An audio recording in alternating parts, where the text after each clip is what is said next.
Private school. My parents are not rich. I say this because people sometimes think everyone who goes to private school is rich, but that isn't true with us.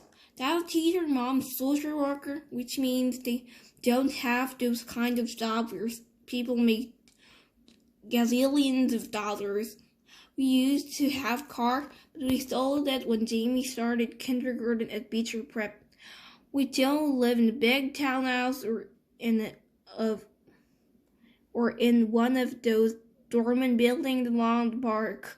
We live on the top floor of a 5-story walk-up when we went from old lady named Dona Petra all the way on the other side of Broadway. That's the code from section of North River Heights where people don't want to park their cars. Me and Jamie share a room.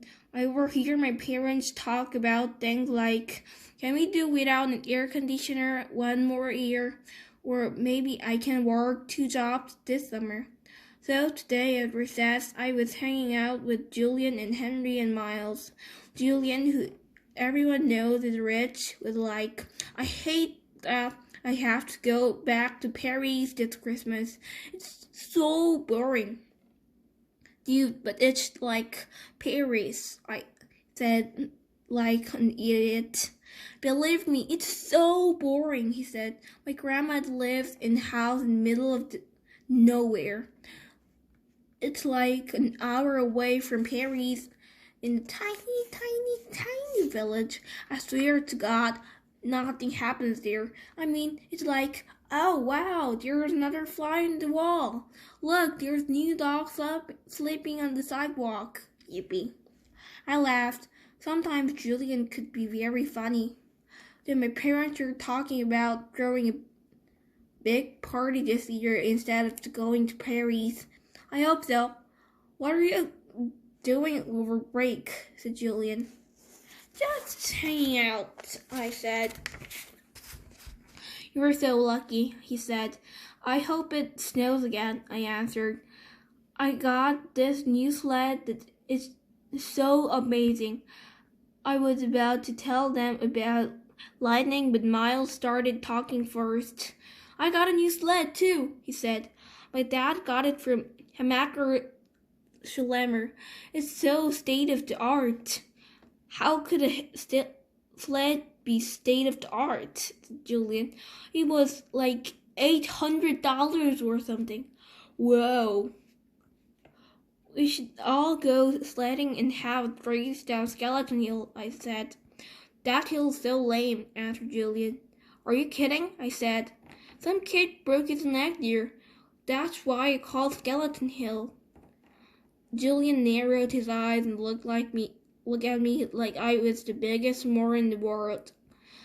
It's called Skeleton Hill because it was an ancient Indian burial ground.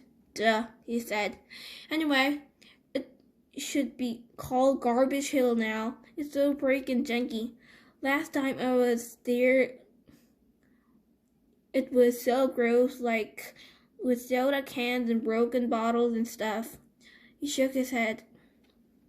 I left my old sled there, said Miles. It was the crappiest piece of junk, and someone took it too. Maybe a hobo wants to go sledding, laughed Julian. Where did you leave it? I said. By the big rock at the bottom of the hill.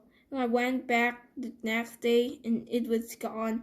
I couldn't believe somebody actually took it. Here's what we can do, said Julian. Next time it snows, my dad could drive us all up to this golf course in Westchester that makes Skeleton Hill look like nothing. Hey, Jack, where are you going? I had started to walk away. I've got to get a book out of my locker, I lied. I just wanted to get away from them first. I didn't want anyone to know that I was the hobo who had taken the sled.